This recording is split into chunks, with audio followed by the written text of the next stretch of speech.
Good morning, this is Calamity calling, and yes, I found a hair clip. I'm quite happy with it. It's a little grabby hand. It's technically part of my Halloween costume, but I like it because it's cute.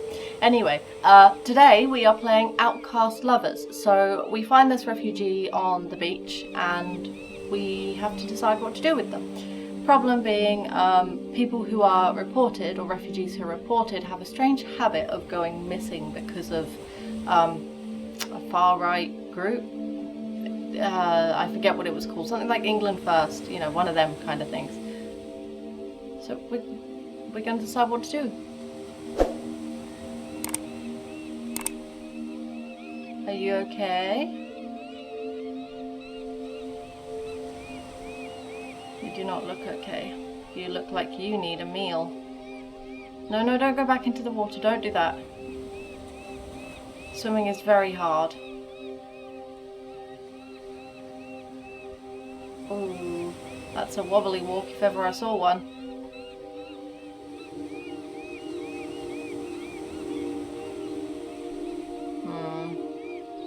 Church does not spell well. Speeding.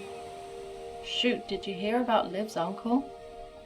Stupid fudge was drunk cycling again at high speed. What's the story? He swerves off his bike at Promenade Hill for some reason, hits the seawall dead on, is flung over the handlebars right into the high tide. Oh crap. Yep, flew straight in, knocked his head on a rock, almost drowned. Damn, is he alright?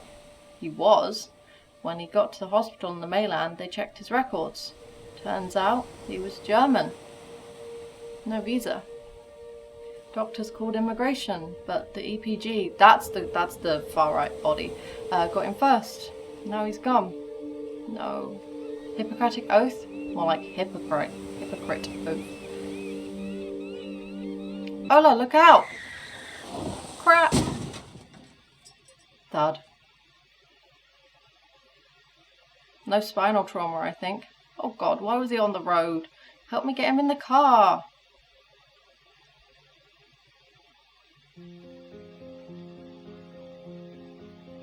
That's a funny shaped statue. Migrants flee the UK.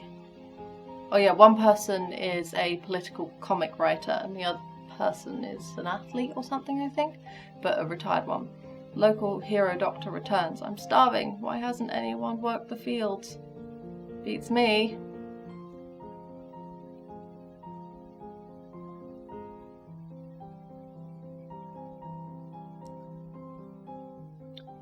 You are Ola, a retired cartoonist.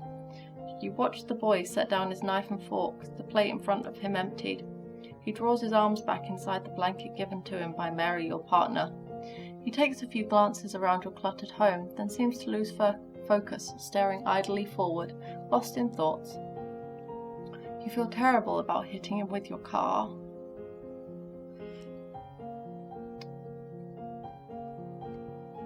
What are you thinking? I should have been paying attention. But it seems like he was in a bad way even before we hit him. I hope we can help. Mary gives you a soft, compassionate look. It's okay, babe. We only gave him a few contusions, a glancing bump. It's the hypothermia that's the real problem.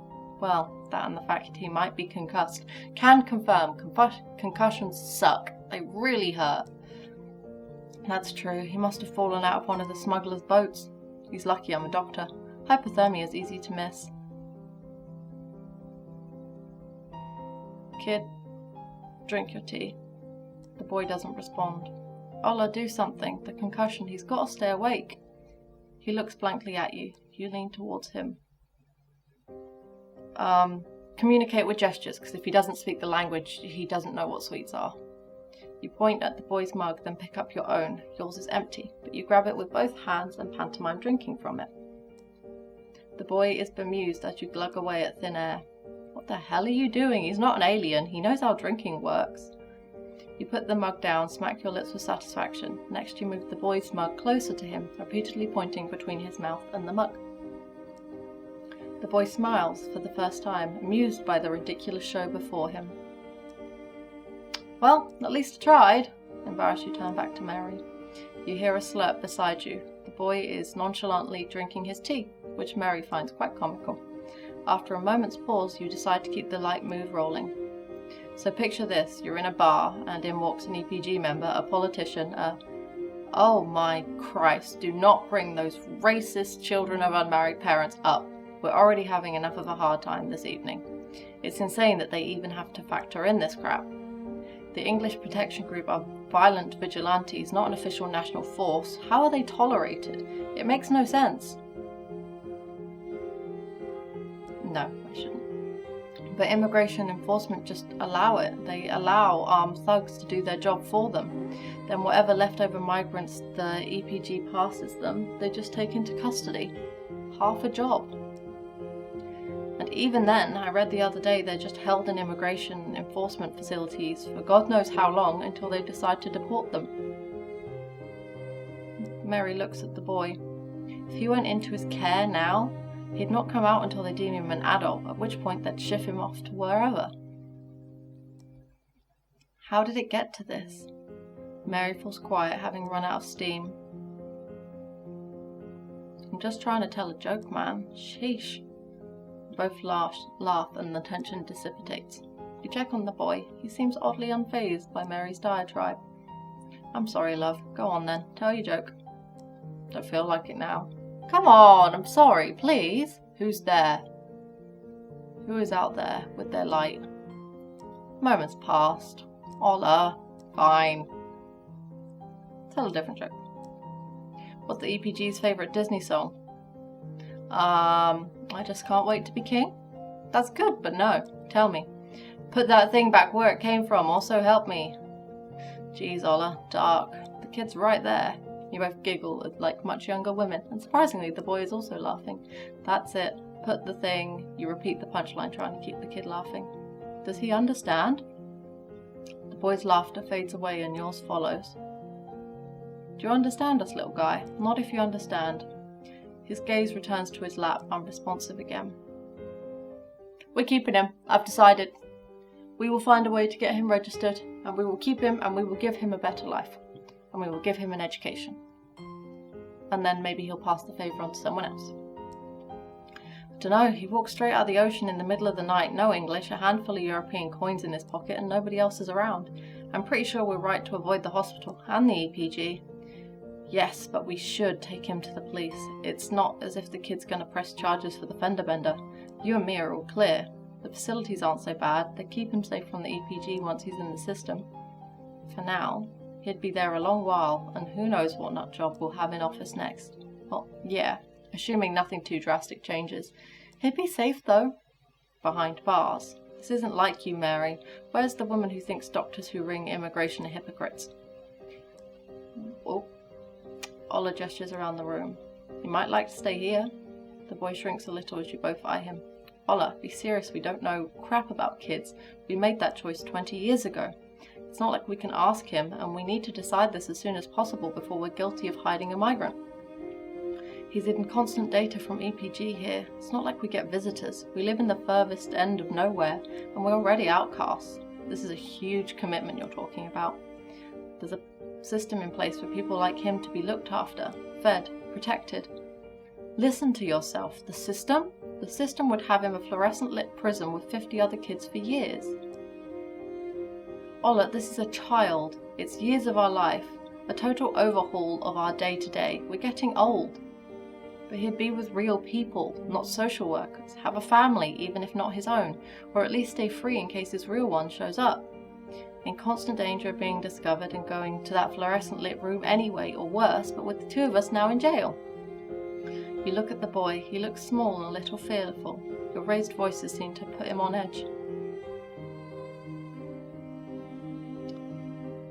No. Why are there people out there? What are they doing in our space? Handing him in is wrong. Think of the difference we can make. Don't let him grow up locked away. Mary considers for a moment, then sighs. I never wanted to be a parent. Can we at least agree we'll try and find him somewhere else, better suited for him to live permanently? I'm sure there's a charity somewhere, people whose life work is stuff to take him in. Okay, we can try that, but if that fails, no turning back. Mary looks at the boy and she gives in. He shouldn't grow up behind bars. Okay, we're doing this. We'll try to find somewhere better, though. Agreed. We'll try. Because it's asking a lot of someone to take on a child. Children are really hard and really expensive, so a commitment to try is a good place to start. The house suddenly feels light, as if it was somehow heavier with the weight of your decision. Oops.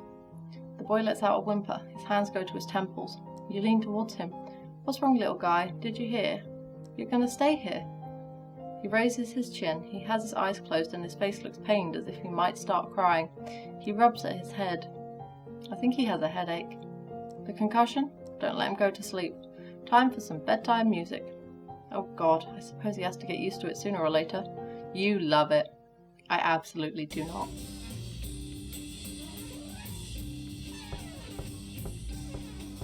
The heck is this cacophony? Stunned by the knock at the door, you turn the music down. Oh, thank God.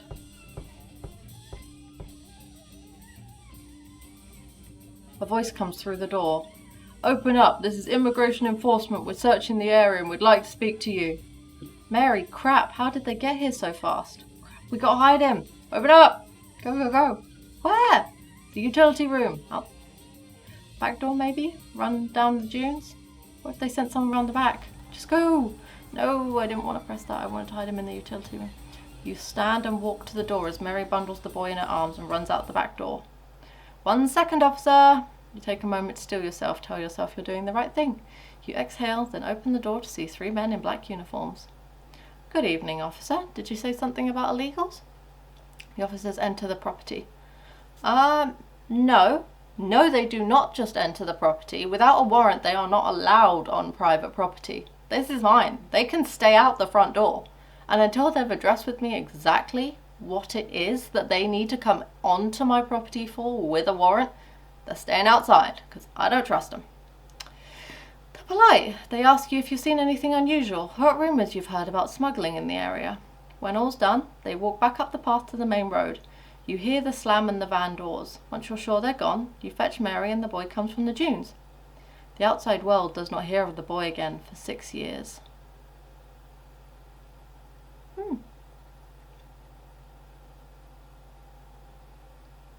But what happens after 6 years?